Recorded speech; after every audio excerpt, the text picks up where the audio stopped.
Shall I say good evening, ladies and gentlemen? Good evening. They say save the best for last. Just give us a second while we just put up the last bit. But in the meantime, welcome to the session on co-creation, the future direction of innovation and internationalization. And I think this terminology, co-creation, is such an important term of where we want to co-inspire and co-evolve in terms of our relationships and in terms of our broader ecosystem. We've got 3 fantastic panel members that travel from wide and far to join us this afternoon. And I would like to introduce our first panelist. The way how we're going to do the last panel session will be by means of engagement, just a discussion on the topics of how we suggest this co-creation can take place. And I would first like to introduce Dr. Utayu Raichanduri. He's the Vice Provost for Internationalisation at the University of Denver and faculty in the Department of Geography and Environment. He served before at Cornell University as the first Executive Director in the Office of Global Learning. Dr. Raichanduri was elected as a member of the Forum of Education Abroad Council, and his leadership in international education has been recognized thrice within the Andrew Heiskell Award of Best Practice. He has successfully advocated for high-impact evidence-based academic and global engagements through his research work and presentation. Dr. Raichanduri has actively promoted global engagement and international education to advance and advocate the cause of global citizenry, including key notions of sustainability and dignity for life, by nurturing love and respect for the peoples and the environments in our worlds. Welcome, and we are delighted to have you here as a first panel member. And maybe you just would like to advocate on this topic and open the panel discussion by telling us more about your institute and experience. Good evening, folks. How are you? Good. We will go quick through this. I just wanted, this is one of our key partnerships here with the University of KwaZulu-Natal, and I cannot be happier to be here. This is my first visit to the university, and I'm absolutely thrilled. And I want to, before I talk about anything else, I want to really share that the warmth, the hospitality, and all of this has been just incredible. And I can absolutely we feel delighted that we've been nurturing this for almost a decade, and I think it is time for us to take it to the next level and move it in that direction. But for many of you that maybe don't know a little bit more, I just want to take a few minutes to just share a little bit about the University of Denver, which will give you a little bit insight into it, and then I can dive into how knowing the university will help us get on this path of co-creation. Because this path, while it is individual to each person, it is also an opportunity for you to think about how can you be engaging with us, just like we need to think of how can we be engaging with you. There is really no script to this. The most important thing in this is the desire to come together. And if we've got that, then we will find a way. So, fantastic view. This is the University of Denver. This is our main campus. But what you really see in the background is where we are nestled. Next to the Rocky Mountains, beautiful, gorgeous Rocky Mountains up there. So it is, what we are trying to get to is this notion of having students, faculty, staff, and developing the set of skills, building knowledge, and most importantly, having perspective, so that we can create a world that can make a difference. And that really is what is driving this oldest private university, the oldest university in the state of Colorado. It actually precedes before the formation of the state of Colorado. So we've been there for over 150 years. We're the Research One university in the state of Colorado. And this is, it's a story that has shaped over the years, but the path forward is working, with partners, with students that come from everywhere to the university. Over 70% of our students are not from Colorado, but they are from everywhere around the world. One of the defining characteristics that is shaping the university today is this notion of this four-dimensional experience. So as we talk about co-creation, innovation, international education, think of it through this lens, this four-dimensional lens that we are talking about, which is advancing intellectual growth, and that is happening through knowledge, skill development, competencies, all of that. Exploring character so that you can envision the values that you want to espouse and lead your career with. Promoting well-being, not only your health, but mental, social, spiritual, physical, financial. So giving our students that ability to take care of themselves so that they can take care of everything else. It's just like being on a flight, right? You put your oxygen mask first.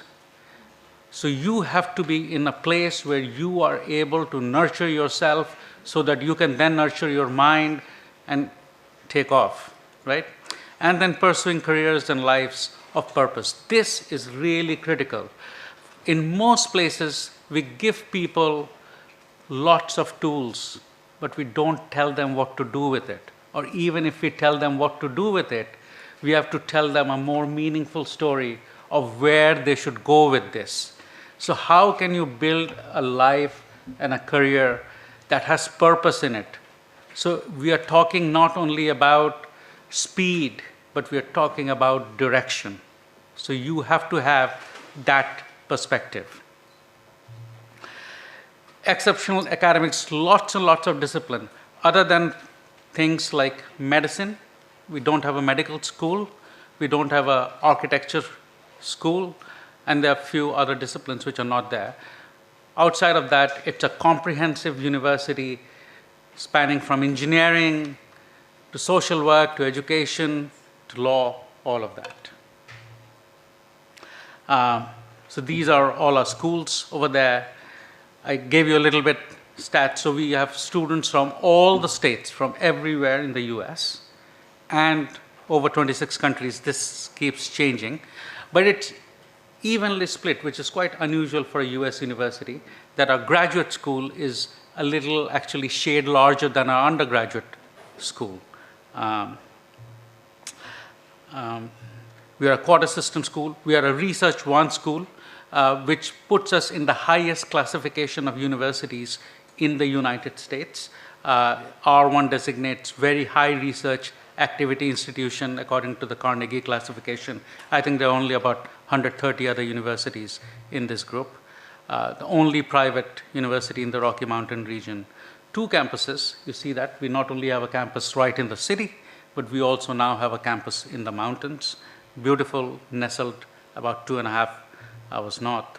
And then, so this is the other campus. What we want to talk about, and this is where you come in. It's a location full of opportunities. So you are only limited by your ability to forge that relationship, right?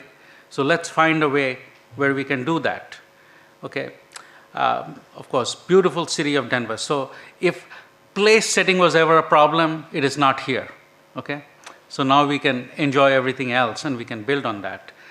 We've got very amazing, impactful alumni that have been part of our university, from Condoleezza Rice to folks who've led from the Emirates to others. I mean, we have figure skating champions, we have, CEOs of communication industries, all of that. So great folks have walked through those doors. But I'll stop there, give my other friends a chance to share their stories, and then we'll come back and share more. Thank you.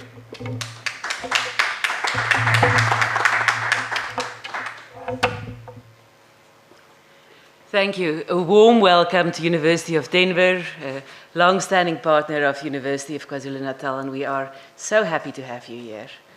Moving on from Denver to Chile, and we are happy to introduce Dr. Carla Gutierrez. Carla is the director of the International Office at Universidad de O'Higgins. She's part of the pioneering group of the first professionals that joined the university when it was created in 2017. And since she's been in charge of consolidating the international research of the university. Currently, her role is vital in leading and planning international mobility of students, professors, researchers, and staff. Internationalization at home initiatives and the management of institutional agreements, as well as the representation of university in national and international activities. Besides that role, she's also active in representing the university as a member of the Civil Society Council, the Chilean Agency for International Development Cooperation, and the Internationalization Commission of the Council of Rectors of Chilean universities. We welcome you, and we would love to hear more about your institute.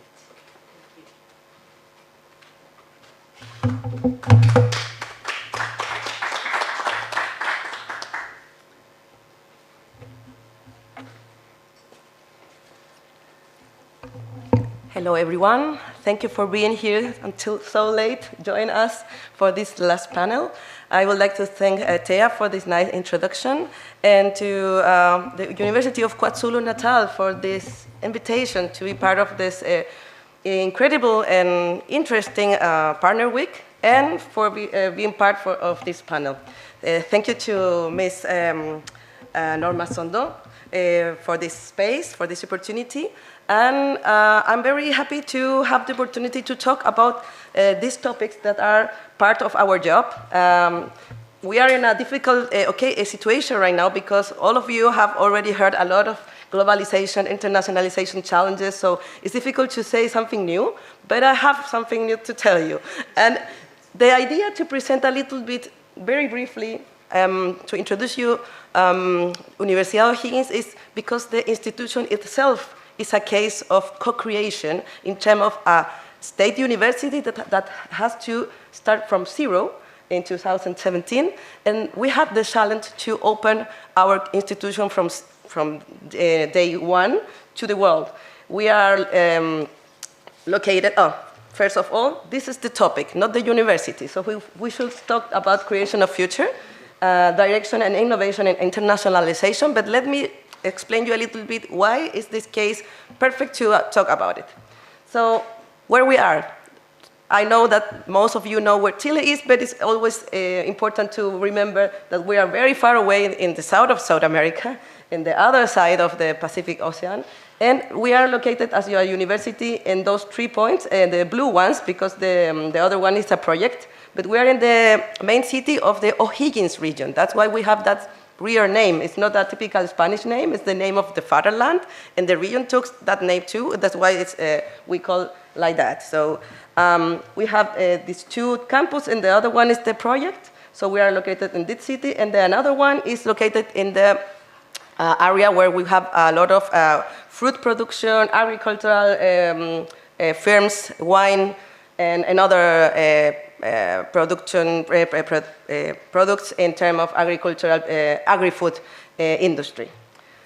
So we have been created because in the past government from Michelle Bachelet in 2015, she recognized it in the middle of an educational reform that 2 regions from the 17 regions in Chile had never had a public university before in the history. So she said we have to cover the whole country at least with one higher education institution. But it's the first time that 2 universities have been created from zero. In the past, in Chile, you can find others, state universities, public universities. We are 19 in total. But at the very beginning, you can find in the history, it was a professor organization, a social group that started something. But from zero is the first case in Chile. Some numbers to you to have an idea how big we are. We started in 2017 with 400 students for undergraduate, and now in 8 years we have a little bit more, like 7,000 already. We have growth increasingly each year, like 1,000, 2,000 students a year, and we have approximately more than 100 assistant professors, and also people that made their PhD and their degrees abroad, so they are well prepared.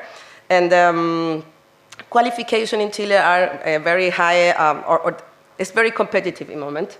If you want to have a position as professor, you are competing around the globe right now. So it's a good point to start a new university if you have that high, the kind of quality levels.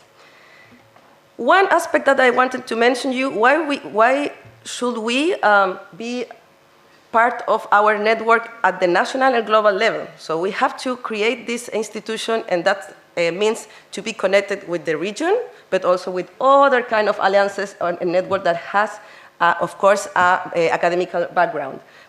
We were very dynamic starting connecting with them, but you have to think that we were not accredited to that time. So they have to believe you. It's about trust. It's about solidarity. A lot of universities in the world said, it's a state university, it's Chile, they want to develop, of course, their education and give more opportunities. Many institutions in the world believes in the democratization of knowledge. So to give that possibility to other countries, I can say, and I'm very happy to communicate that today, that many institutions around the globe believe in this project from the very beginning. And now I'm happy to communicate you too that we were accredited last year with a very high note. So we did it. It was actually mandatory, but if you don't get that accreditation to last year, you finish your project. And it's what will be a pity, because you, imagine that all that young people that live in that region has to migrate to other cities to study, independent if they have good score or not in the school. It was a dependency directly of the money of the family, the incomes. So if you don't have that, those incomes, you cannot really study. So now we started at the same time with a gratuity program at the national level. At the same year, 2017, so 75% of our students can study under that gratuity program when their families have low incomes and cannot pay for that. So it's a happy history. So I'm very proud to be part of that project. So if you're very curious, you will check in the website more information about the university. So now I have to split a little bit about our programs and graduate programs as well, our languages, and our research institutes. Okay, you can check them later, or you can come to me and ask about that. You can see that in 8 years, we already have very active agreements. The idea is not to have so many, is to cover some regions, of course, where we know that we have a pertinent relation about research and similar problems or similar challenges, and then work with them very actively. So I'm very happy to show you that in process is KwaZulu-Natal University, so it's the newest one. Thank you for that. And it's also my first time in Africa, in South Africa. Thank you for this warm welcome and the positive reception to join to our group of partner universities, because we came with the invitation. We identify scientific links at the agricultural field of research, and we want to expand this collaboration with other areas as well. Now, to the topic, maybe I can give you the word to our colleague to introduce himself. You already know him. We already know you yesterday. But that is the topic today. So there are 2 slides more, so we can talk about that. You invite me to talk about emerging trends, challenges, opportunities and future landscape of innovation and internationalization. In the next slide, I have a few ideas. I don't know if should I stop here or should I continue and then give the word? Because now we can open the conversation. Let's do Yes? the introduction. Okay, perfect. Thank you so much. And we are equally happy to have Chile represented and hope this is a wonderful first experience of many more to come. Yes. Our last panelist for the discussion is Dr. Eiken Oden, and he's a highly accomplished academic and business strategist with expertise in cross-border education, research, innovation, and fostering relationships across Africa between academia, government, and industry.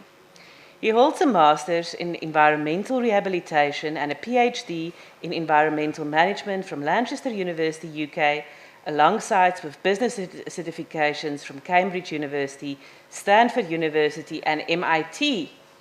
Dr. Oden has served, I have not seen UKZN here, maybe a second PhD here.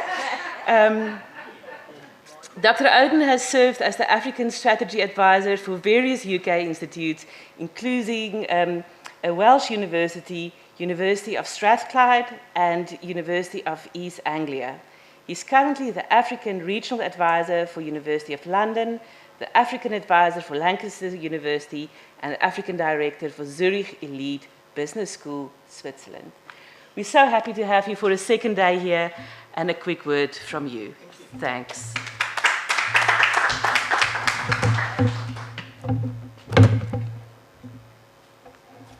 So I don't have any presentation. So it's my first time in Durban. And I think for the last couple of days, I was just thinking, if not because I've got a family back in the UK, I wouldn't have gone back. I'm sure Norma can find me some accommodation. and I can stay here perpetually. Okay, well, so I think, so my job involves coordination and partnerships at different levels. So I work as the head of director of partnerships for Lancaster University. And that Lancaster University won the University of the Year in the UK in 2020 and 2021. And the reason was because they've perfected in some sense, I mean, to a great degree, the dimension of internationalization. I think it's the only UK university with 5 campuses, physical campuses around the world. So Lancaster has a campus in Ghana, Malaysia, Indonesia, China, and also in Germany, Leipzig. Now, very briefly, so the theme for this panel is about co-creation. 3 major things changed my life and actually put me in the career path I am today. So first and foremost, to give a background, I did a first degree in zoology, the study of animals, in a Nigerian university. And what if I told you for 4 years of studying zoology, study of animals, I didn't see any animal? I want to make a point though. I never saw an animal. So I got a first class. My goodness, how do you get a first class studying animals that you've never seen? So I resumed in the UK for my master's degree on full scholarship. And I remember the very first day teacher comes into my class, the lecturer, and he's having a conversation. Then he goes, okay, Dr. Oden, what do you think?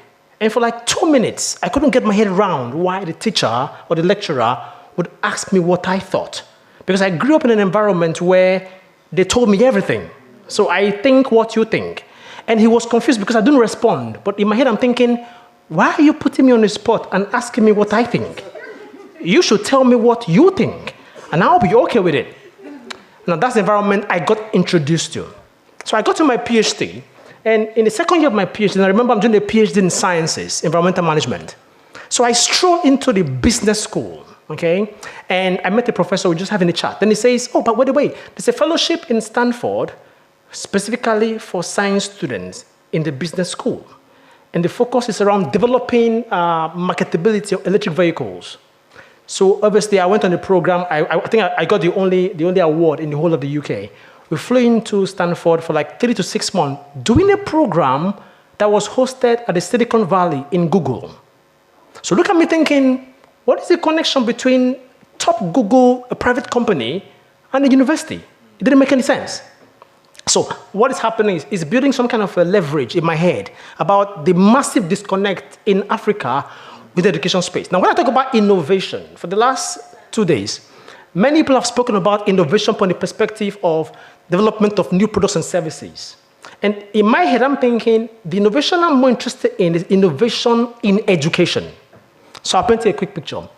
So after graduating, I fly to Nigeria. So I walk into a room of about 200 final year students. And I ask them, so how many of you, these are final year students, how many of you are doing a course you don't really like? About 90% of their hands went up. So you've spent 4 years doing a course you have no idea or no business doing. Then I asked the real question. So how many of you, at least you are here now, have a sense of what you might want to do when you graduate? And only 5 hands went up out of 200 students. Okay? A few weeks after, I happened to go to Zambia, and I'm addressing a room of 200 school owners, heads of schools, and proprietors of secondary schools. And at some point, I asked the question, and I said, how many of you have any partnership with the university close by? So these are secondary school heads of schools. How many of you have a partnership with the university? And for like 2 minutes, you could see their face drop. They're wondering, what business does a secondary school have partnering with the university? So my summation was, how can secondary schools be producing graduates who are supposed to be fed into universities, but don't speak with universities? Just the way universities are producing graduates who are supposed to be fed into industry, and yet don't speak with industry. Like if that is not the explanation or description of a disconnected educational supply chain, I don't know what else is. So basically, my job, what I do daily, is looking for innovative ways through internationalization of bridging those gaps. Thank you.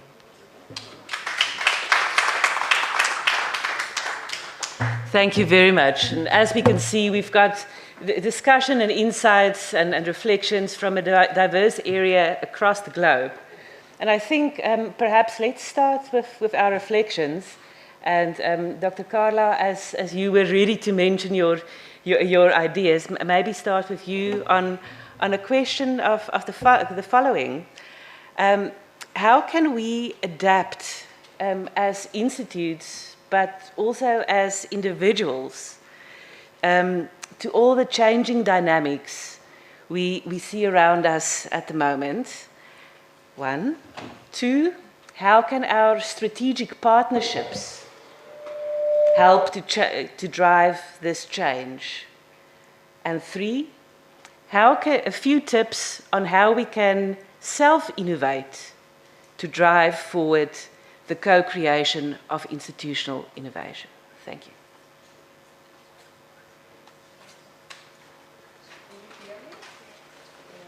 Hello? No, yes. Well,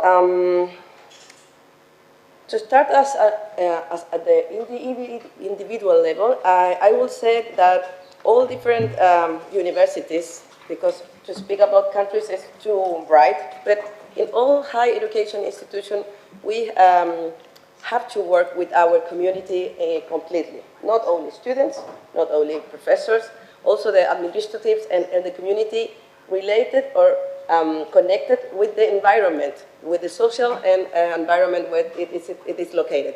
Why I'm saying that? Because an important aspect that we are given to our university community is to connect organizations, to identify problems, to relate, as, for example, the courses in their majors with the reality of the region, and also with this global scope that is need to see which kind of solution exists in the world. We don't have to start from zero or recreate the wheel, but this connection at the local level and global as well. There are some instruments that we already identify, like trends at the global level, like, for example, micro-credential, online micro-credential. This is an idea that I wanted to address today because we are working in a project. This is starting. Everything is starting in our case, but this is a very new project, and the idea is financed by the Innovation and Technology Ministry of Chile, and the idea is to strengthen and give more space for humanities, social sciences, and arts. That is something that in the last year we thought it wasn't so important for the national strategy. If you click in Google Chile and trends or research, you will see astronomy, renewable energies, green hydrogen, agro-food, and of course, it's very important, and we are very active working on that topics. But if you lose the other part, to think about, for example, today, about EA, what happened with this development in other areas, robots and robotics, automatization, you need to have also the focus on the humanities and understand how we face these kind of changes in our reality, in our environment, and also with the partners at the local level.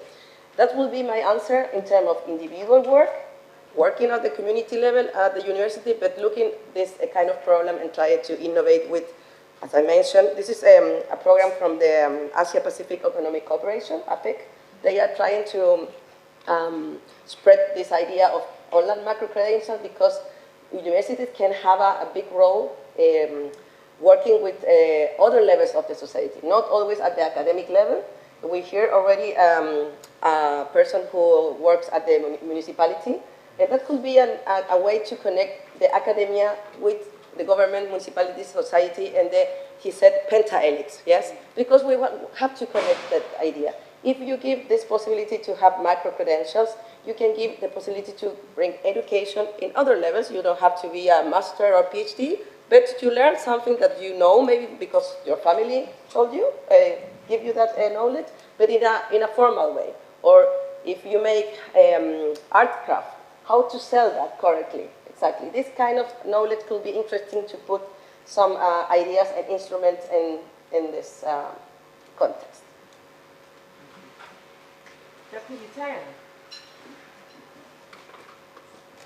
Thank you. I want to talk a little bit as we're thinking about, personal innovation, co-creation, working with strategic partners in this, more from the perspective of a framework in how you really need to bring that to the table. And I'm going to share a few things.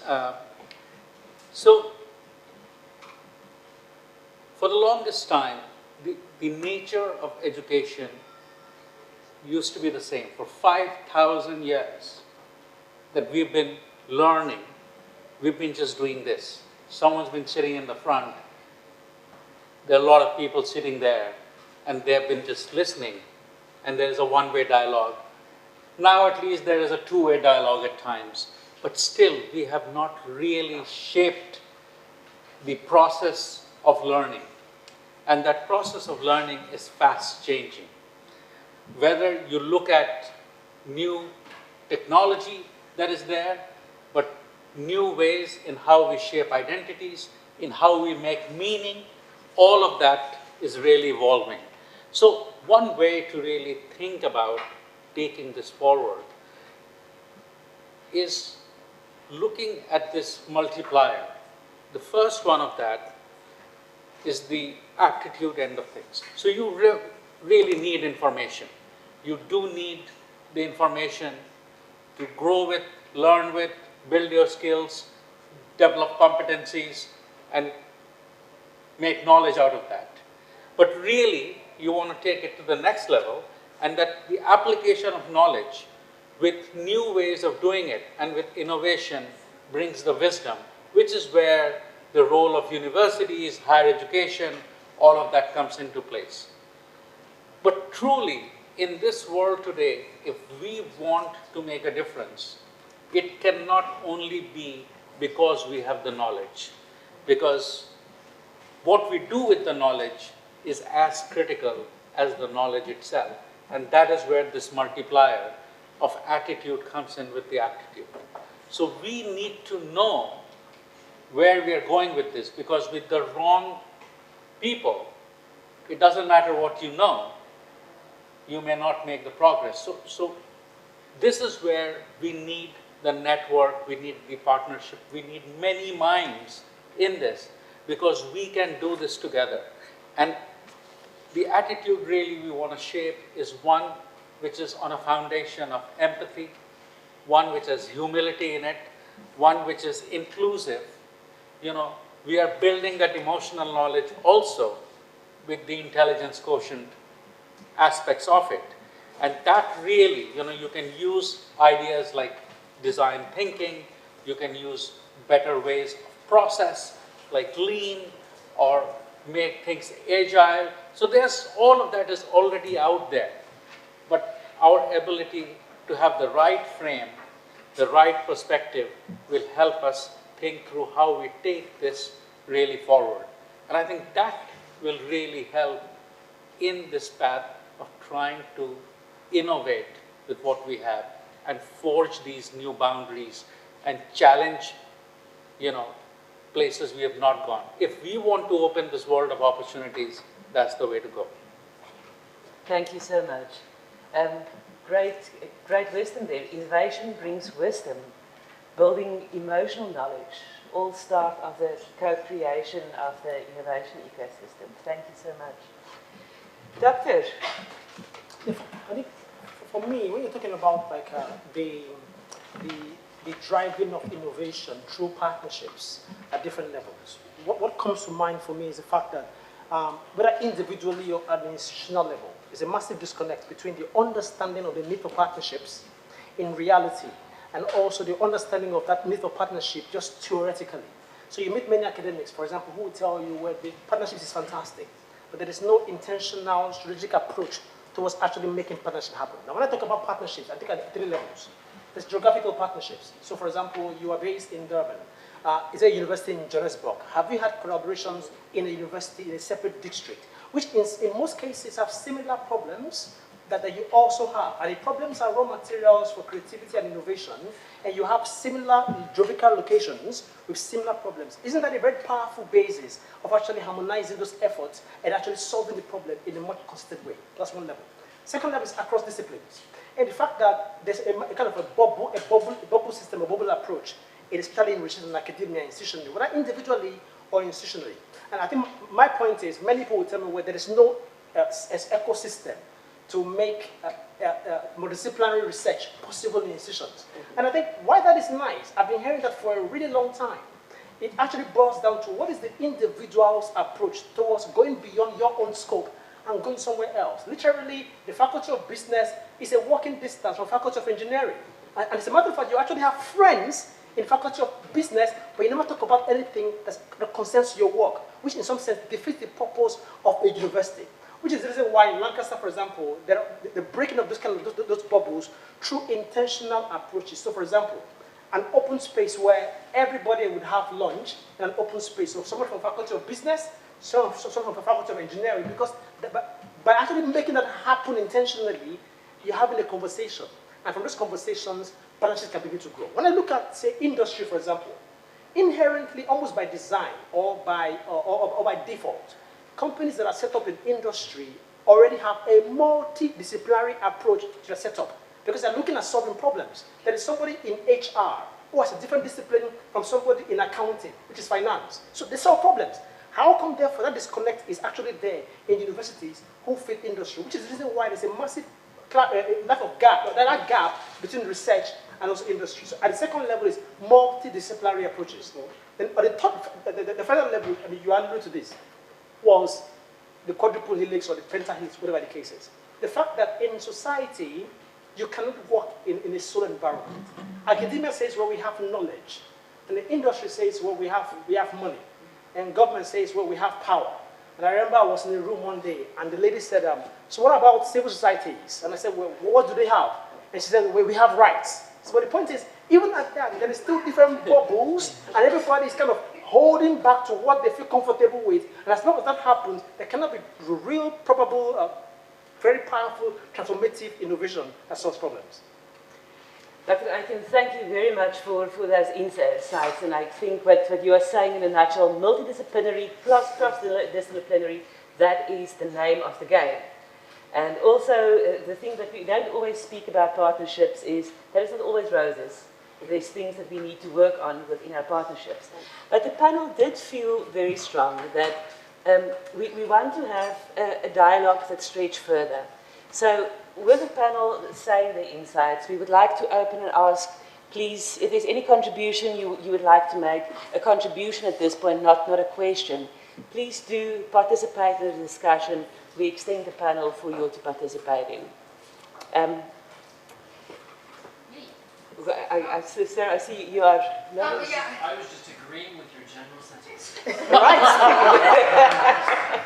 Would you like to contribute something to the discussion? Maybe that's no. I think innovation in the space of education, in particular, has to be multifaceted. Maybe press the button. Oh, sorry. It's here. Yeah. There. Yeah. So simply that innovation in the space of education, and maybe for us, particularly higher education, really has to be multifaceted, and we have to bring together multiple layers.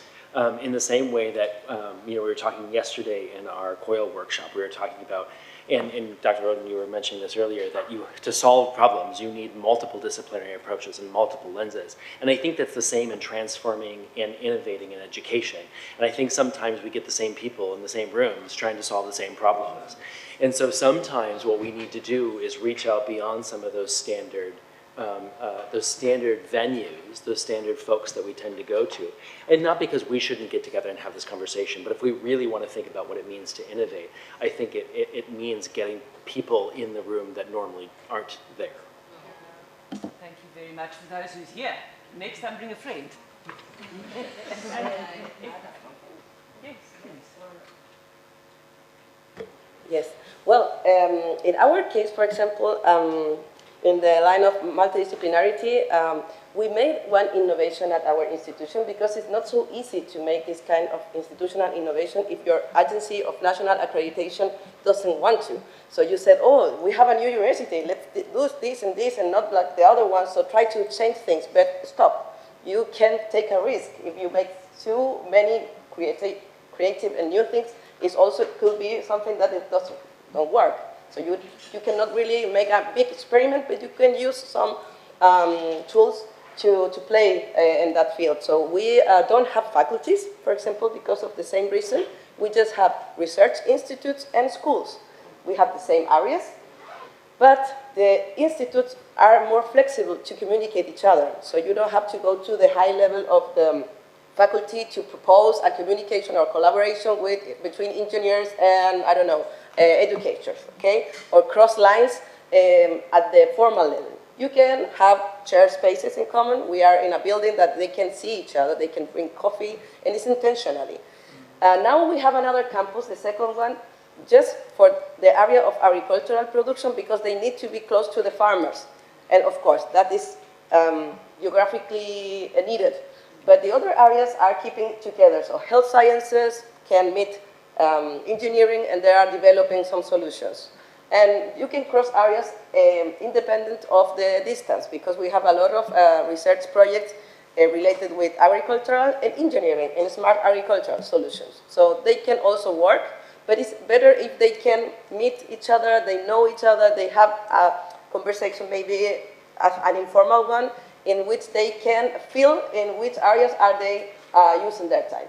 This kind of institutional innovation are possible, but at the level of the curricula, for example, in the last presentation of the Erasmus project, we cannot be so disruptive because you have to give the level of the National Agency of Accreditation, and we are working at the national level, at the network of universities of the other cities and regions to make I would call that a science diplomacy at the internal level. So we have to talk with the Ministry of Education, we have to make seminars and giving them that there are new tendencies. We need programs in English. If not, if everything stays in Spanish, we will not give the last step to be connected and to give more opportunities to be, to increase the collaboration. So all people know it, but it's difficult to take this kind of measure. So we are working at the local, national level, associated with 30 universities, that's the Rector Council,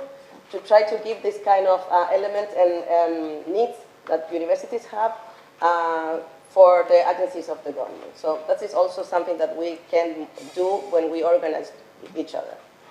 Thank you so much. Any further comments from the floor? Yeah, I was just going to question about community engagements within and across all the different aspects within within all of your universities. You know, when we speak about community, yes, it's within the university and it's outside the university. And if you're looking at the NGOs that are present and the types of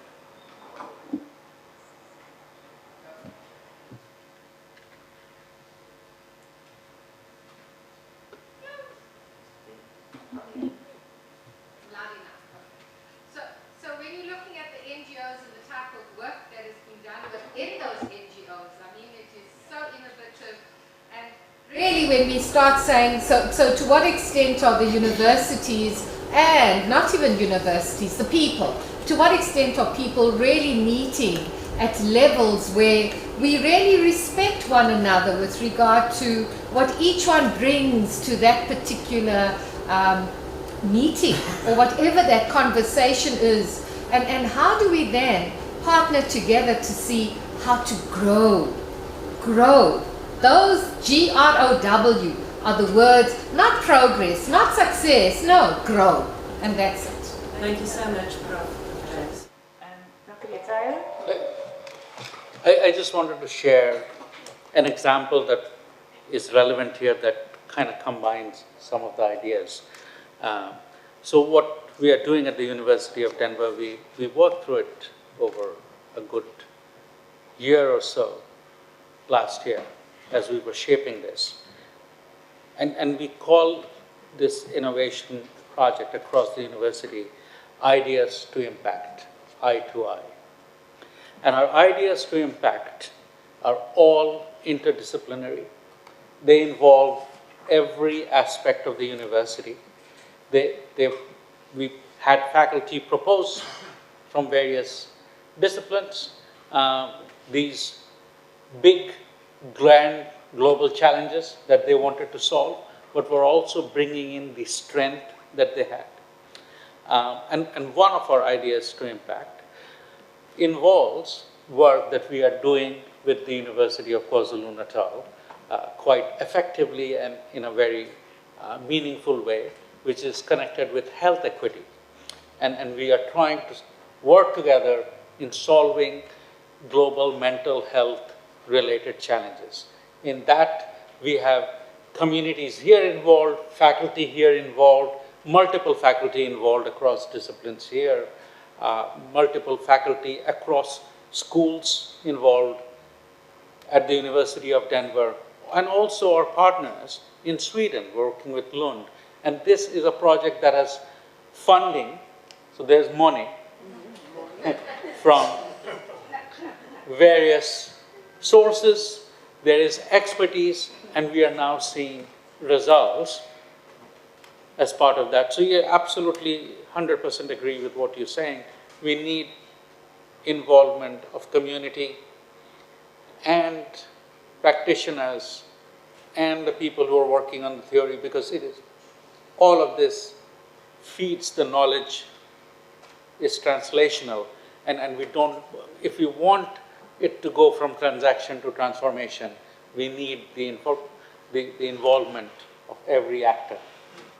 From transaction to transformation. Thank you. So, Dr. Adam, last words from you, then Dr. Carlon, and then we can close. So you make a really good point about working with NGOs. And NGOs by setup are amazing at working with local communities. And if a university tries really hard to do it, I mean, they do a good job, but it cannot be as good as an organization who have been set up to work with local communities. So in Lancaster, what happens is that there's a model called co-location.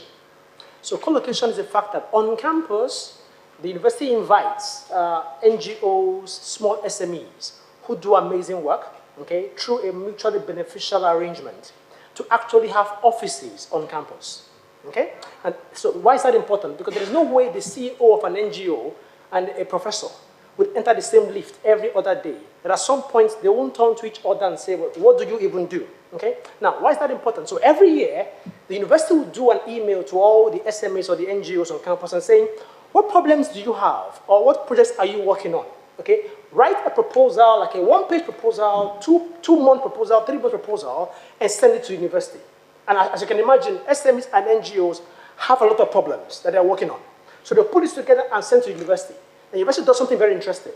It put the programs, those programs together and advertises it to the students. So students on campus bid for those projects for their master's thesis, excuse me, as their master's thesis or their PhD dissertation. So you find students doing projects driven by demand, and they're actually solving real-life problems. And even the way they walk on the corridor, when you see them, even the walk is different, because they're student consultants. And so what's happening is that you are solving a problem in society. The students are doing an actual project that has been demanded for by an NGO or a civil society or an SME, and the students are getting a grade because all students have to do a project of some sort before they graduate. So it's not doing a project that is you plucked from space, which nobody has no idea where you brought it from, because you had 2 meetings with your supervisor, and it says, do a project on this. And after the project, nobody knows the end of the project. It just gathers dust on the shelf. Do an actual project that is actually a problem in society and make some bridge. So that model works amazingly at Lancaster University. Thank you. Thank you so much. Dr. Carla, some closing words from you. Yes, very inspiring, because for us it's something that we want to achieve, but we need more time to connect, so articulate it with firms, NGOs, but it's part of our work, so it's good to know that it's working sometimes. Our students have to make this kind of practical, it's mandatory, but that connection, that way to do that, it's nice to hear that it's possible to coordinate it like that. Let me give you some insight about the same question, but at the global scale. In our case, we are working very associated, as I mentioned before, as universities, and we can help us each other as a community. We compete a lot internally for funds, because in Chile, in 2017, we were graduated as country. We are not receiving more funds for collaboration or development. And since then, we have to finance everything from our pocket. So if we are involved in an international project, we can be invited, for example, Erasmus Plus and this kind of instrument, but we are not receiving more development cooperation. So internally, the country has to increase the investment in research, and we compete a lot when it's about research funds. But at the other side, we can collaborate a lot, because we are very far away from the rest of the world. We don't have any option to get other resources. So this is better when we go together abroad. And we learned that in the last 10 years. So for example, there is a program from the Foreign Affairs Ministry that finance 50% of our presence in big fairs like NAFTA or AIN in Europe. We can have a booth together as country, but also with a subvention from the government. So in that case, it's better to be together. It's of course cheaper, but it's better for the group, because we know each other. We give us some advisement. We can share time together. And I have right now, during these 8 years making this job, good friends around the country completely. And we are friends, so we are colleagues. But during the time, we are sharing good, important information, like, hey, can you tell me what happened in this case with this situation? And we can share information, and we trust each other. At the same time, we compete with for the funds, but we can collaborate at the same time. And that's something that I will say, in 2017, nobody was happy with this change, because we are now part of the OECD, but we are in the last place of the list, you know? You are in the middle, so our the GDP number in Chile per capita is not the reality. If you take the whole amount, you will say, oh, good number. But in reality, some people concentrate that richness. It's not spread in the whole country. So if you see, actually, it's not so easy to see in the numbers what is happening at the reality. So it's not a good thing, but it forced us to give that kind of instrument at the national level. Thank you so much. Dr. Vitaya, last words from you. The thing that I want to share is, when you look at all of this, we're talking about all these approaches, but if you look at the issue inherently, they are interdisciplinary in nature. Problems are global, And hence, the solutions to these are also global in their outlook. So for all of this, I think we really need to think of it by expanding our mindset of who we work with, where we get educated, how we think about this. In fact, I know we are sitting in this conference talking about internationalization, and I want to challenge that itself. We are doing that at our own office and trying to move for a name change, because internationalization inherently also is limiting in itself, because it is based on this idea of the nation state.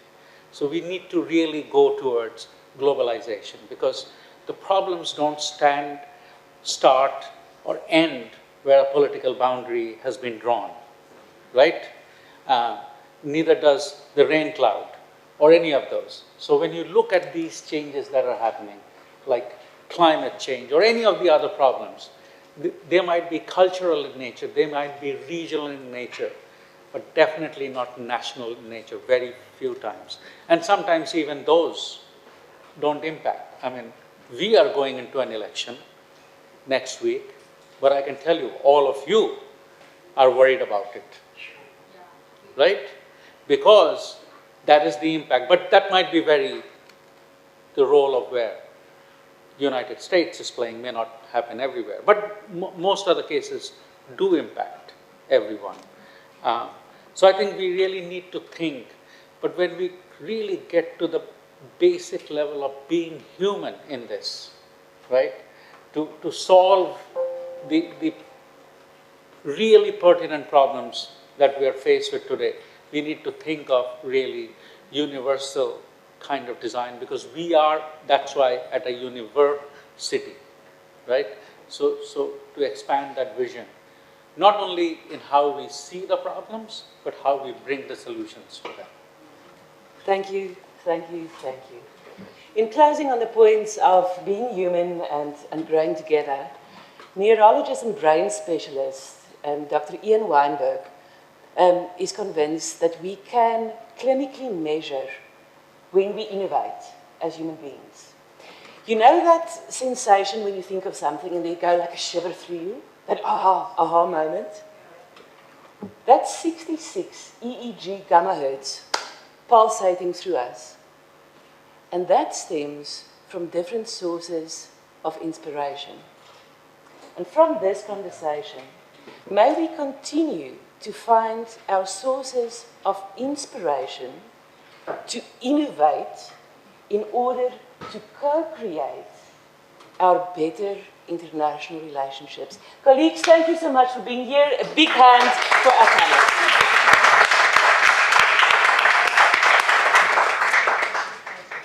May I just ask our colleagues, we've got a token of appreciation for our panelists.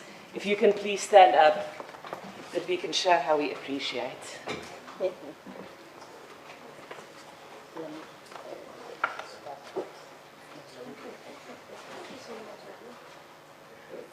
We also appreciate you. Oh, thank you. Colleagues, if we can just give a big smile for our colleague that stayed here till the end. Thank you so much. Carla? Yes. Thank you. Big hand for our colleagues. We want the headgear on. The headgear must go on. Yes. You got to put it on. Yes.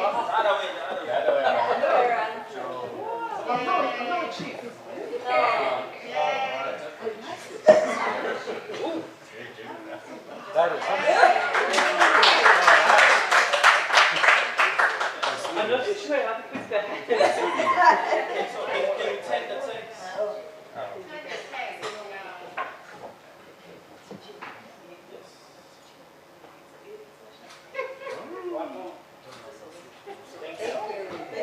Thanks.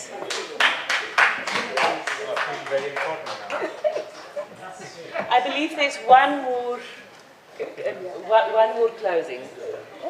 Prof. Kalema, over to you. I was just wondering, this is just in time for Halloween? Say you want below. Thank you. Good afternoon. We are going, I won't be long, right? So I wrote 8 pages of notes, which I won't go through because I attended all the sessions, except the ones that were parallel sessions, but I took notes.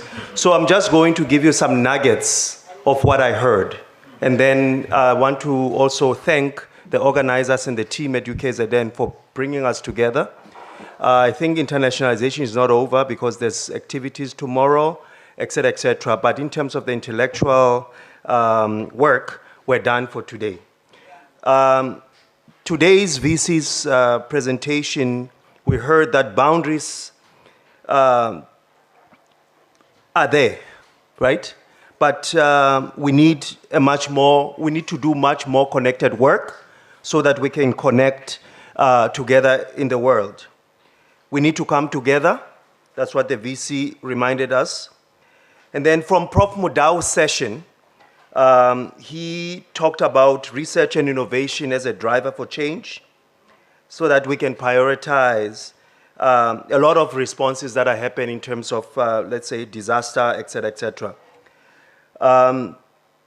We also heard that we need to deploy both the university and government as resources to advance innovation, right?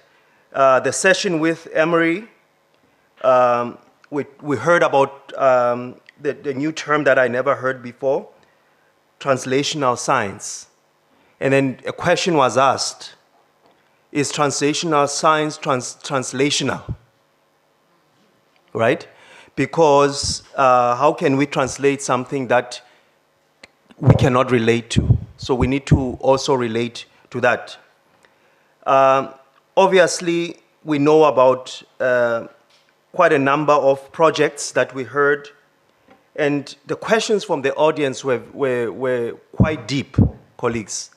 And I at times felt very sorry for our panelists because folks felt deep about what they were asking, particularly around how do you connect people with goods and how our footprint in terms of the green, in terms of the environment, in what we do, the footprint, the carbon footprint, etc., can impact us.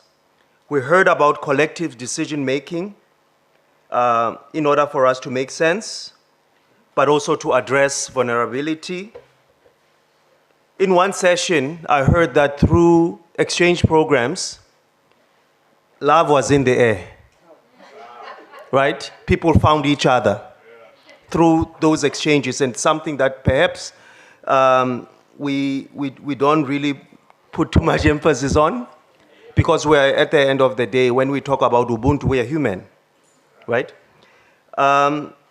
We heard about how can we think about risk management and resource mobilization. We heard about context. We heard a lot about context.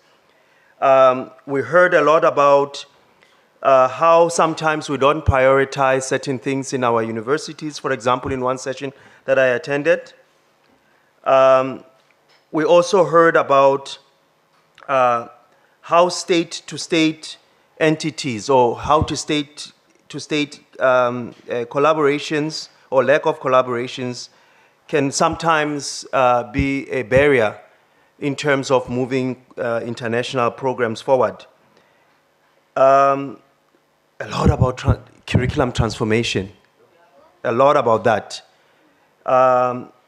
And how sometimes we need to disrupt. And I mean, there was a pun intended there when there was disruption because of the situation we were facing before lunch. But,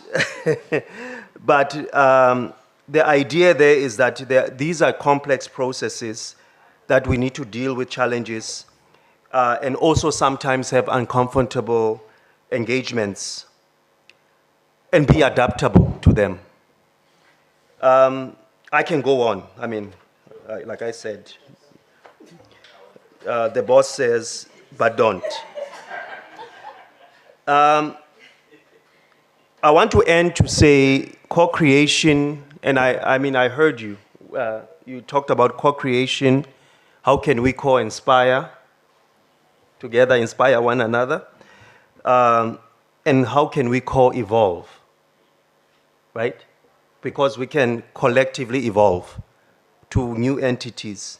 So thank you, colleagues. Thank you to the organizers for giving us all the opportunity to engage. We can fish from Africa for talent, and that's what the Global North does mostly, right? But I think, I don't want to get into there. I think the idea of bento, when it was bento helix, but when they were talking, I was thinking of a bento box, because I love Chinese. Yeah. But the idea there is that we need each other. We need to come together. Alumni, you name it. There's a long list. But we need to also create enabling environments for us to implement what we want to do. So thank you so much, colleagues. Together we can make it. Let's make it. Thank you so much.